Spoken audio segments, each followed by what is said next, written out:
Come on. So, what we was talking about? We talking about living your calling. So, man, all right, let me. We gonna go one by one, man. I'm gonna do it. I'm finna tell you about a business that I'm starting in Africa.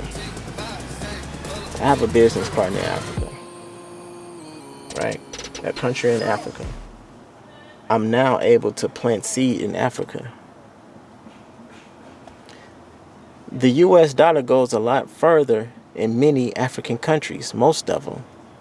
The southern African countries are just as expensive, if not more expensive than America. So that's like probably Botswana. Um, they got weird type of names, Zanimbia, something like that. But everything that's around probably South Africa, the country, all that stuff is first world. You know what I'm saying? It's all nice, and so that's not cheap. But if you go to countries like Tanzania, Nigeria, those type of third world countries, your dollar goes, the U.S. dollar goes very, very far. So you can build businesses there. You can do real estate there. You can get wives there. All right. Like we know women want provision and protection. Like you instantly gonna have a lot of status if you're able to build businesses, build houses, and really take care of a woman, G. And they good. I don't know if the women feel okay because they probably ain't got feminists there trying to fight for stuff. But it's legal to have multiple wives in most African countries. I think it's called polygyny, not polygamy, but polygyny with the N. And it's possible if that's something that you're interested in. Like, and then you would be investing home in the motherland with your people, providing jobs. Like I'm being called, like, because I see Africa. I identify with Africa. Not everybody do. There's a lot of black people. Fucking hate saying that. There's a lot of Africans that are in America that look at Africans as foreign or look at themselves foreign to Africa. But I'm thinking DNA. I'm not thinking where I was born at, what my culture is. I'm thinking about what my DNA culture is. I'm thinking my bloodline. I'm thinking about my ancestors.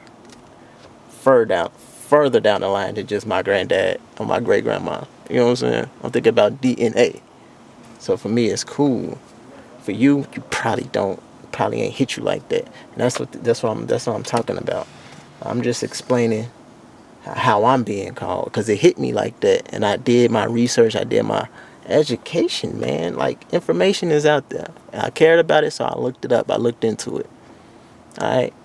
So like I said, I got a business partner out there. I'm building businesses. Like, and I have money in America, so the dollar will go so much further.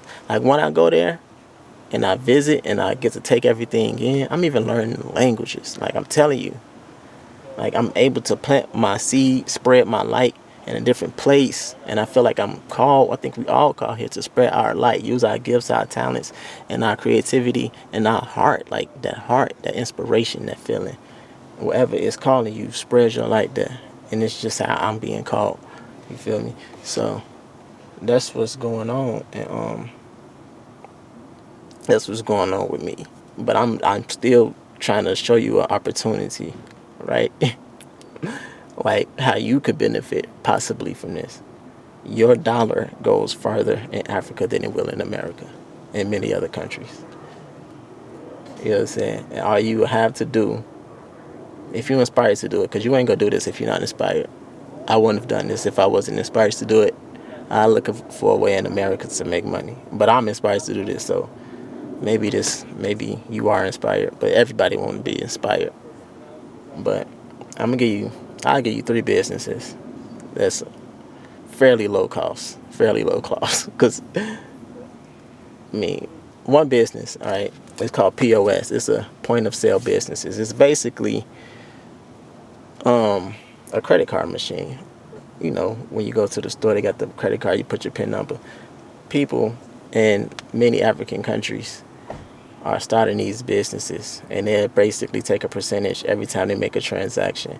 Why is this a business model that's in that country and it's not in the United States. What makes it so, like, what makes it a valuable, not valuable, but a profitable business? The banks aren't able to, there's some other stuff I should have you pay me for, but the banks aren't able to take on as many customers, right? Because credit cards and stuff is kind of new technology out there.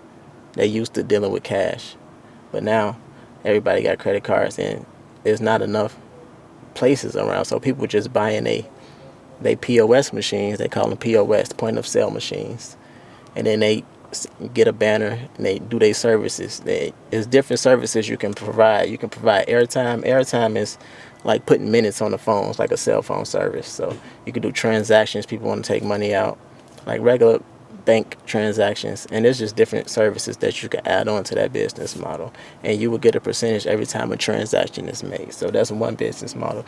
Another business model that's lucrative, that's the word I was looking for. Another business model that's lucrative in Africa is I always forget the acronym. LRG. No, that's large. It's basically a cooking gas business, right? Because that's another thing that's starting to spread out there in Africa. Certain countries, not all countries, right? It's really kind of some of the third world countries, you know what I'm saying? But cooking gas is not like, because, oil is big in Africa anyway. But they got cooking gas plants where people can come fill up their like propane tanks with gas, or buy propane tanks that's already got the cooking gas in it, so that they could cook it with the stove. You know what I'm saying? Something. And that's not as low cost as POS. POS you can start for probably altogether, like to get your machines and to have money that people can pull from. You can definitely start down to $2,000. Seriously, because the machines only cost like $200, $230. But you're going to need to work with somebody in Africa so they can set it up. You know what I'm saying? Until you go out there, if you would do that, you know what I'm saying? I haven't set it up in my name, but I'm going to do a contract where I'm kind of a part of the business. I'm going to do a contract in America. And so it's registered in the person that's in Africa. It's registered in their name. But yeah, it's very low cost. It's very relatively low cost. Like I said, the machine, you start with one machine, and it's going to be like $230. And then you can just put some money in there from people can pull from. You can put probably $1,500 in there. It's going to be a lot when you transfer the currency to whatever currency you're working with. And not like a whole lot, like millions of dollars and nothing like that, but it's going to be enough to start. You know what I'm saying? So the cooking gas business, I ain't do too much research into that yet, but I did enough. I think that's more so. Think $30,000, $30,000 to start that. And the third business model, I mean, this is a business model you can do anyway. You can open a restaurant, but to open a restaurant in certain countries in Africa, it's just a lot more affordable, like way more affordable. You know what I'm saying? Way more affordable. They rent out there is probably like $250 a year. A year. They pay their rent about a year. And if you transfer from our currency, it'll probably be like 200. It depends on your house, of course, and where it's at. But just to think you can live at a spot in certain countries in Africa for less than $500 a year. A year. Oh, my goodness. But anyway, that's how I'm being called, and I'm just trying to put you on some things, some stuff that I know. You know what I'm saying? Because I do want more of us to care about our DNA, for one. You should get a DNA test. You can do it online. There's 23andMe, there's Living DNA. There's a whole bunch of different companies. You just swab your mouth, and you mail it in. You get your results in about 2 to 4 weeks. Right? Like, these are your people out there, man. And they going through certain struggles, and we could benefit them, and we should. We should. Like, I ain't gonna get into too much political stuff, but y'all already know how it is living in America. It's like, why are we investing so much of ourselves into this country and forgetting about, and not even identifying with our actual people? like our actual soil. Like what? It don't make sense to most of the people. You know what I'm saying? It makes sense to me though. And that's why staying here and investing everything here don't make sense to me. You know what I'm saying? Especially because I'm over all the little stupid bullshit that they've been fucking deceiving people with and making them think all of the stupid games that they play. I'm done. It's like I quit this place. All right? It's time for me to move on. Like, fuck. I quit. I'm done. I don't want to play no more. I use it for what I want to use it for because it's not all bad. But I don't have to stick to this thing no more. Like how most people think they got to stick to it. I ain't got to stick to the fucking script. The fucking script is bullshit anyway. So I'm really not going to stick. I'm not going to stick to the script. Like fuck. You know what I'm saying? Like I'm trying to explain. I'm trying to explain. But look, I'm gonna end this video. I gotta get some food. You know what I'm saying? Today has been another low energy day.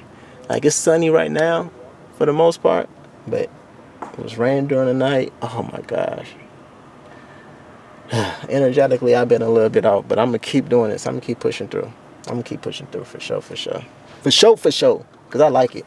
I really do like it. But with that being said, man, I hope you got something from this video. You know what I'm saying? I told you some businesses that you can start in Africa. Look in Nigeria. That's where I'm at. That's where my focus at right now, Nigeria. And that's where I'm from. Yoruba tribe. Most of Yorubas was from Nigeria. Okay? They was from Nigeria. Most of the slaves was taken from Nigeria. I'm 90% African. 82% West African. And about 40% from the Yoruba DNA. Which is most of them be in Africa. In Nigeria. And I was already working in Africa before I even knew that about myself. It's not about me doing some DNA test and trying to help my home country. Ain't nothing wrong with that. Ain't what I did though. Like I did it the right, what I feel is the right, authentic way. Like I just literally knew that I want to work in Africa. And I just so happened to be talking to somebody who lives in Nigeria. And I just so happened to be where my ancestors are from. You know what I'm saying? It's just that just so happened. You know what I'm saying? But what I'm trying to say is, I just knew our people could use our help. I would love to help the whole Africa. But I figured, like, if you can't do it, because ain't no one person go change the world. Right? But one person they could do something. You know what I'm saying? They can do something.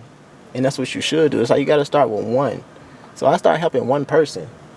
And then in turn, you can help 2 people, then 3 people. Like, you got to think of it that way. You can't try to... It don't work like that. It don't work like that. It'd be nice. But change happens gradually. So, like I said, this is a low cost. Something that you got that you can start. And people over there need, you know what I'm saying? It ain't like you just over there trying to do a money grab. People over there need it. You know what I'm saying? You can provide jobs, stuff like that. But it's not even a charity. This is a business model. I feel like we should be doing charity too, because we see people starving over there in Yemen. You know what I'm saying? These kids and stuff. We see all these people, HIV. And we know stuff in America. We got degrees. We got scientists. Like, we got a lot. You see J. Cole went over there to play ball. And y'all need to get on this business and stuff and really start looking into it, because eventually it's just like Dogecoin and stocks. Eventually everybody gonna be aware of it in America. And not even only the black people. It's gonna be white people too, and everybody gonna want to start investing over there. So y'all need to get on this stuff now. This is me. I should do this with way more energy and make it his own video to get people aware. I might do that. Because this is me really putting you on a real investment move right now. I'm talking about long-term big growth fucking investment, because Africa is on its way up. It's written. First shall be last, last shall be first. Africa was down for so long. So long. So long. They still be certain parts of Africa, they probably ain't got no internet. Or the person I talk to, her shit always in 3G. Her shit slow as hell. I like you don't even know what the power of fucking YouTube or none of that shit. Cause you got some, I'm telling you, but that's fine. Like I'm putting y'all on, G. They need roads out there. The internet slow, and they power be going out all the time. Like they be in the dark at nighttime. They don't be having no nighttime street lights in certain parts of Africa, in certain parts of Nigeria too. You know what I'm saying? It's parts like Lagos and Lagos is like they New York down there, from what I know. And then they got this Abuja, that's like it's more high end type of area too. But places like Benin, that's like the slums. It's different. But I'm putting y'all on. Y'all should get in now. Like I said, J. Cole playing ball out there. He wasn't doing it for no clout or nothing. But Africa is not something that we should still be ignoring. It's 2021, bro. It's 2021. Your kids could probably ignore it. You know what I'm saying? My daughter don't really care about it. I'd be trying to put her on, but she don't really care like that. But she a kid. If you 25 and up, even I ain't gonna lie. Shout out to Gen Z. Y'all waking up faster than our generation. Y'all be starting at like 19 years old. That's what I noticed. I ain't start waking up till I was like 27. But cause waking up has become a trend, so be aware of that. Cause when stuff is trending, like Dogecoin trending, that's when it starts to get diluted and it hit its peak. But you waking up, there's never a peak. And also in investing, there's never a peak in investing. It's just time to look deeper. And I'm telling y'all right now, Africa.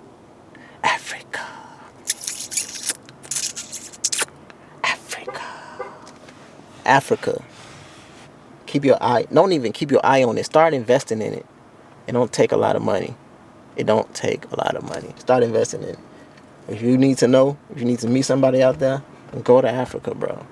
But do your research. Learn the languages, cause even though they be speaking English, they speak a different type of English. You gonna be fucking lost. They be speaking like pidgin, Pidgin. I think that's how you spell it. It's like they make their own form of the words. They form them however they want to, but they all know what they mean. It's like a deep ass slang. It's almost like the Rastafarian patois. But not only that, man, just do research, cause a lot of they friendly from what I know, but they try to get over on you. You know what I'm saying? You shouldn't trust them, especially when it comes to like money and shit, and like bargaining. Like it's corruption, of course. I ain't like it, but fuck that. They corruption is better than the shit is in America, man. The American shit is evil type shit. It's just like, no. And you gotta just think about where you invested. You know what I'm saying? Like, remember that you living from your own calling. And you your own protection. God is your protection. All your stuff comes from internal. So no matter where you at in the world, don't expect the world around you to make you okay. You be okay because you following your faith and you believe in God and you following your calling. And you know that you got your best interest in heart. You know what I'm saying? You gotta it's an internal spiritually led journey for sure. That's what's living out your comfort zone. That's what walking by faith is. Alright? And like I said, just come to the realization that you're gonna be fine, bro. You can lose all your money, anything. As long as you're still breathing, you still got your health, you fine. You fine. Like look, it ain't that hard to be courageous. Alright? Just accept fear and anxiety and uncertainty. Accept all those emotions is valid. It's a meditative way of life. Like when you meditate, you accepting all your emotions and thoughts is valid. You ain't holding no judgment against them. And then you just letting it go. And doing what you want to do. Anyway, in the midst of it. And we define that as courage. That's one way we define it as. Or we can define it as walking by faith. That's another way we can define it. You know what I'm saying? So, it's really, man, that's it, man. You'll be fine. You'll be fine, I promise. Or you might not. But who knows? But Africa, look at it. Do some research. Go visit. Man, that's what all the history at. That's what the real history at. Not the American Black History Month type fake ass fucking history. Not fake history, but it's just like a little piece of American history. Your history, if you're an African that's in America, your history, your culture is in Africa. like straight up. Straight up. But I guess that's my cue. It's 3:45. I'm gonna go get something to eat. If you got anything out this video, give it a thumbs up. A real thumbs up. And if you want more videos about investing, if you want more videos trying to get some type of awareness of how to move free in the world, because freedom is free. That's what I wanted to cover. Freedom is free. You don't have to pay for it. You ain't got to save up for it. It's about letting go more than anything. I'm going to end with this. When you inhale oxygen, it feels good. You feel gratitude. It's like, what a privilege to have this oxygen. But when you hold on to this oxygen, you can appreciate it. You're like, yes, this feels good. You holding on to it. You holding on to the inhale. But after a while, it don't feel good. And you still trying to hold on to it. You know what I'm saying? You start to realize, like, damn, it felt good when I took it, but now I got it. If I don't let it go, I don't know what's going to happen. I don't like it. But you want to let it go. You have this urge to let it go. Let me start again. Right? So we go, let's act like I've been holding this in for like a good 45 seconds, right? Now I got this urge to let it go. But it felt so good when I don't know if I should, right? I don't know if I should. I don't know what's going to happen. But when I do, when I let it go, I feel free. I'm like, oh, shit. Oh, shit. That felt good. I'm glad I did it. But now what? You get something else. It felt good. It feels good. And now you know you can let it go. And you can be free. You can keep getting and letting go. Give, receive. That's the energy of all of this. So, like the video, subscribe for more videos like this. Here! And I'll see you next time. KingCease. Peace.